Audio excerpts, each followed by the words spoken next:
Looking for Madden 21 Ultimate Team coins with fast delivery? IG Vault has the cheapest and most reliable coins on the market. Click the link in the description and use coupon code SPORTS for 6% off your order. Yo, what's up YouTube? It's Duke, back here from sportsgamers.com. In today's Madden 21 tip video, I'm going to break down my favorite play on offense in the entire game. This is really the only play you need on offense because it beats every defense very easily. Now, I obviously run more plays, but I could run this play up and down the field if I wanted to.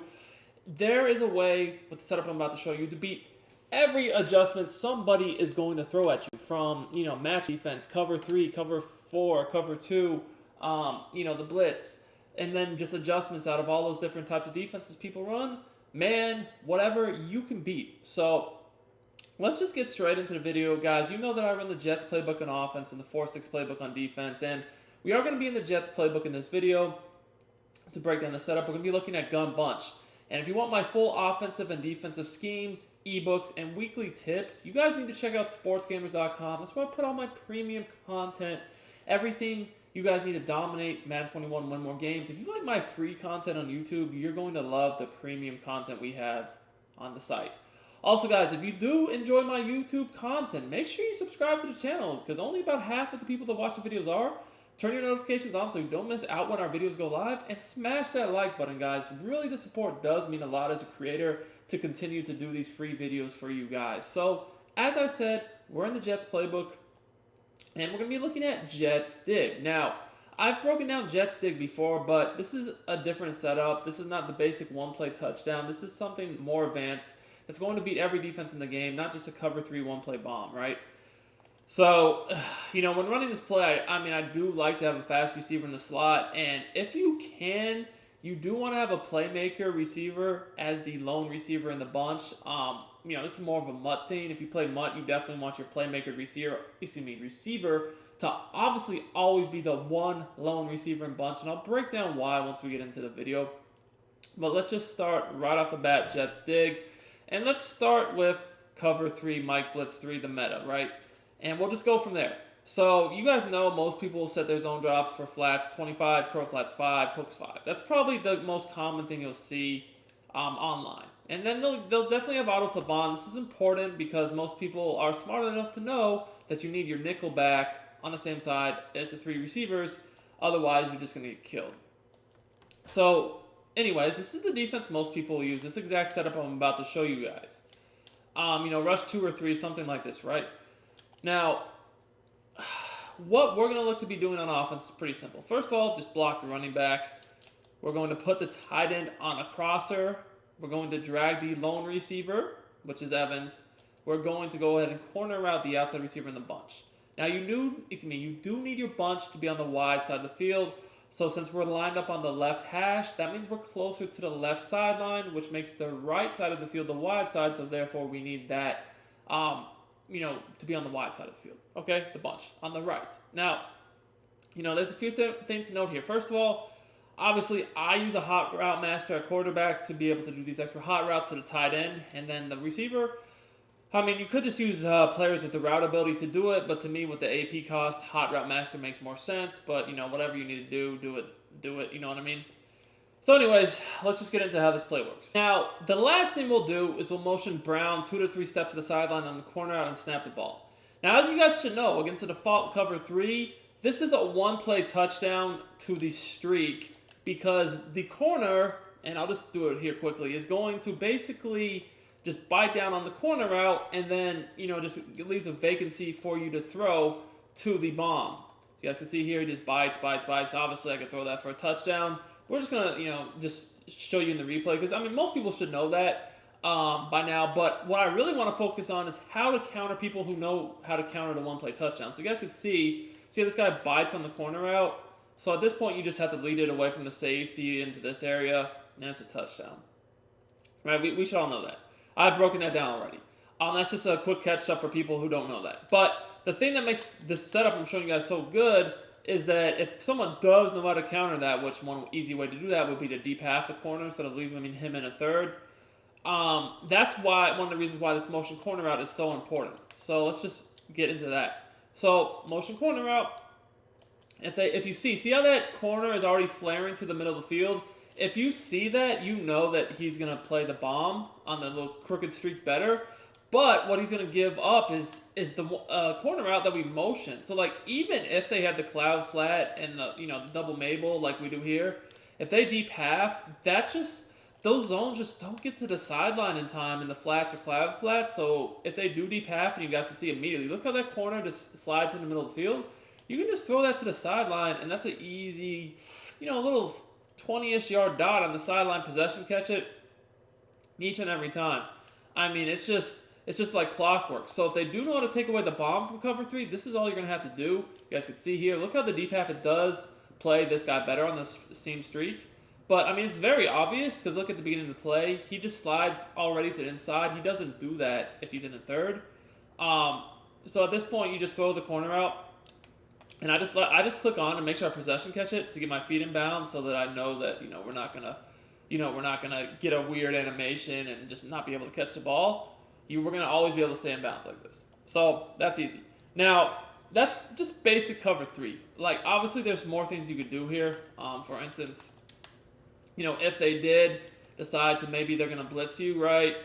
Like a lot of people will, whatever. Try to blitz you like this. That is why we block the running back. Because if you don't block the running back and someone is to rush 5 or even try to manually rush you, you're just going to get sacked so fast you're not going to have time for anything. But if you do this, now you can just attack them over the middle field because the running back's blocked, so he's not going to let anyone come in super fast. Now, you might have to sometimes ID to pick up the manual rusher if they're trying to manual rush, but you're able to do that. Anyways, that's just basic cover 3. That is kind of the meta stuff that people play.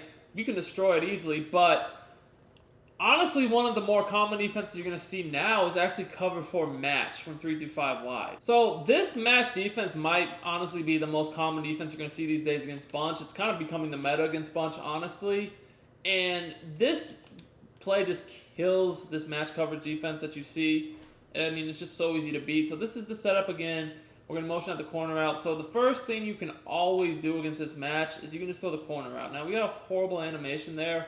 But what's going to happen is those deep zones, they just don't play it. They just do not play it at all. Hold on, I need to. Yeah. All right, so let's go ahead and do it again. Got a really bad Cats animation, but it's the same setup. You guys are going to see here. I'm just going to motion them out, 2 to 3 steps, snap the ball. And if it's match coverage, you can just throw it on the break, just like that. I mean, it's an every time thing, just the same as you threw it against the deep half, and it's going to work. Now, so they're going to have to do something to defend that. Obviously, they can't just let you keep doing that, right? Now, here's the thing. If they, maybe they run over their user, maybe they make some other adjustments, whatever. Let's say they do know how to take it away.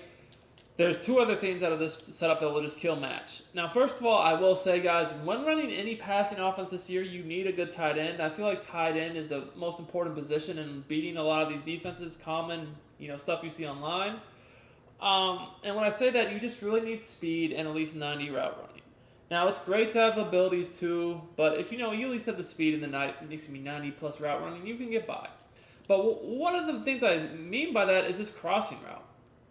So this crossing route is going to win every single time. And, it didn't have the most separation in the world right there because obviously Gronk does not have anything I just mentioned. He has nothing I just mentioned, but it still got open enough to complete it. But, if this is Mutt and this is a better defensive player, you would definitely need the attributes I mentioned to consistently get open. When it's regs, it doesn't matter as much because obviously the defenders aren't going to be as good. But in Mutt, when the defenders are super good, you guys definitely will need those attributes. So, again, it kind of just depends upon the mode you play. If you play regs, don't worry about it. If you play Mutt, definitely pay attention to all these attributes and abilities I mentioned. But this will get open every single time.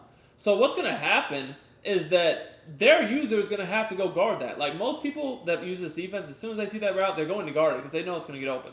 So somehow you have to stop this motion corner and stop the crossing route at the same time. Now, this drag does get matched, but here's the problem. Well, that's why I said you need a playmaker at this receiver for this to be the best it can be. Because if you have a playmaker receiver here, all you got to do is once you see that they use or guard your tight end, maybe they, if they adjust to take the corner right away, at this point, literally all you do, playmaker to drag back to the left, and you're getting 5 to 10 yards every single time, as long as you have a good receiver there. Because, even match coverage where it's matched like this, it just does not react to the playmaker drag when you playmaker back the opposite way, which would here be to the left. So you have 3 options to kill match covers, and obviously, match is just not going to be the move at that point. So what can you really do? Well, I guess you could try cover 2. Let's just let y'all know it's not going to work. But, let's just start off in cover 2. So from cover 2, in order to slow down this motion corner out, you're going to have to basically have your zone drops off. If you have them on, and we'll show you this in a second, because we have them off now. But if you have them on, this motion corner out will get open every time. But if you don't, then you have other problems, because now you have the drag over the middle of the field. And basically, I can playmaker that. But, what's going to happen is you're going to have to man this guy up, right, in order to stop that if you're playing cover 2. Now, then maybe because you're worried about the playmaker back, you'll put a hard flat or maybe a curl flat over here or just something, right? Now you're going to be responsible for the middle of the field yourself. And, well, here becomes the problem. Unless you turn zone drops on, now this is just open every single time, right? Unless you user it, right?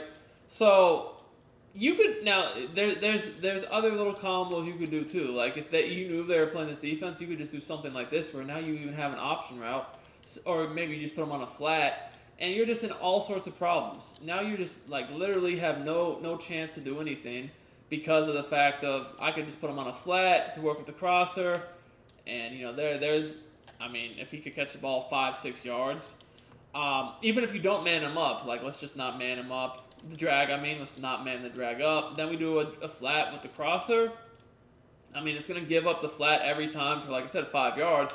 But then also, that's open too. So really, you're almost forced to say, okay, if I'm playing cover 2, I'm probably going to have to use a double Mabel concept, which means, well, the middle of the field is going to be wide open, but that also means zone drops are going on. So let's just go back to this. And, if my zone drops are now going on, well, now we have other problems. And you're about to see what I mean. So, go right back to Jets dig. And now our zone drops are on, right? The flats are dropping back. We're going to do some purples to hopefully stop the little flat abuse. And then we're just going to guard the middle of the field ourselves and hope that does the trick. But, in this scenario, if our zone drop's going on, watch what happens. Now, as soon as I notice that, look how far that corner in that zone over there is dropping back, man. You can't do that. That's what I mean. If you're going to play zone drops out of cover 2, you literally are going to get eaten alive because you're not going to be able to stop that corner out that we motion. So you just, literally every adjustment you try to make, that if you go into practice mode and learn how to run this play, you're going to be... Now, I just threw it too early there. You gotta make your read a little bit crisper than that. That was bad by me. You got to wait for him to break away from that corner. That was completely my fault. But, yeah. If you guys go into practice mode, get your reads down, and get all these little details I'm telling you about how to react to every defense down, there is nothing that the defense can do to you, because every counter they try to make to counter this play, something else is coming open. There's just no way that they can counter this play and take everything away. That's why it's just so good. I only run this play a little bit throughout the game because I don't like abusing it for my opponents to catch on. But anytime I need some guaranteed yardage, this is probably the play I go to because I know they can't stop it. So now they're like, okay, zone drops don't work. Match doesn't work. Cover 2 doesn't work. Cover 3 doesn't work. The blitz obviously is not working either because, again, remember the motion corner route. I got a quick drag, a crosser over the middle. What can we do? Honestly, guys, if I'm being real, the best thing you might be able to do is just play man coverage and pray. But even then, that doesn't work because what I'm about to explain to you. So, man coverage is kind of similar to match. Like, first of all, it kind of depends with the corner out. Now, if they're going to have a receiver that has an ability on the corner route, the corner route's going to beat man. But if he doesn't have an ability on the motion corner, it's probably not. So if there's no ability on the corner route, you're probably going to be okay with that. But if there is, you're definitely going to be in trouble. Now, let's just assume there's not. Well, then you're still in trouble because honestly, this setup right here will still beat man coverage too because of two things. First of all, you have to use the tight end crosser. You just have to. Otherwise, this is going to happen every single time. Again, that's not even a good player there. I know Gronk's good in real life, but in Madden terms, he's not. But if you have an elite tight end there, that's literally open every time, you're going to have to user that. Now, here's the problem. If you user that, remember, I don't have it here because, it's just a video to show it. But, again, guys, if they were to do that in a real game, Mike Evans is a playmaker. And so if you take your user and run with my tight end, and I see that, all I'm doing is I'm playmaking Mike Evans back to the left. That's free 5 to 10 yards every single time. Every single time. And, honestly, these days, most people are getting smart enough to know that, okay, we need to have abilities on our receivers, which, a lot of people weren't doing for a while. But if they have an ability on this receiver to run this corner route, you're screwed. Because he's going to get open every single time against man coverage with an ability. It's going to be easy. Because, no one really uses a lot of man coverage with one steps anymore because it's just too much AP. Most people just use, acrobat. And, just don't really play much man. Maybe they mix it in here and there, but it's not a base defense anymore. Now, the thing you might say to me is, well, okay, what if I just was to, just shade over the top and just, play with purple zones and then just guard the middle of the field myself? Okay. That's all well and dandy. So, I guess you're saying, what if I did something like this or, whatever. Put each of the flats on 20-25. Just shade it over the top so you can't get beat. Mike Blitz type defense. Mike Blitz 0 and just play the middle of the field yourself. I mean, that might be a decent idea, except for the fact that, again, the playmaker is going to kill that. And then also, if, I notice someone's running, shade up man. I mean, it's no question. I'm just running flood every single play. Why? And why, you might say? Because if you're going to do that, all I have to do is literally just call flood stock, maybe put the running back on a flat at the most, hike the ball, and now you have no shot because you can't stop the low ball in route and low ball out route from shade over top man coverage. It's impossible. The reason why is if you're going to give me a free release on those two routes, they just get open too easily, and they also get open at depths that zone drops won't stop. And then as the user, you're sitting there like, oh no, which one do I guard? I don't know, because you can't guard this and then also guard this at the same time. It's just not possible. So you can't really use that strategy either. And honestly, even if you did use this strategy and I happened to just not even notice and I didn't, I was being an idiot and just didn't even call flood, which I don't know why I want it because it just kills it. But let's say I was just being stupid and didn't even notice, and I was still running the other play. I mean, like I said, if I was just in the other play, all I would do is just playmaker the drag over and over and over again, and it's not going to stop it either. So at the end of the day, this is not a good strategy either. So I hope this tip helps you guys. This should really simplify offense for you. I mean, like I said, this could literally be the only play you run if you master the reads and paid good attention to how to counter all the little adjustments people might do to you on defense. You can run this up and down the field. That's why you see so many people in bunch, is because you can just take one or two very simple setups like this, flood, bench pivot, combine them together, and you now have an impossible offense to defend. So I hope you guys enjoyed the video. It's Duke. I'm out of here.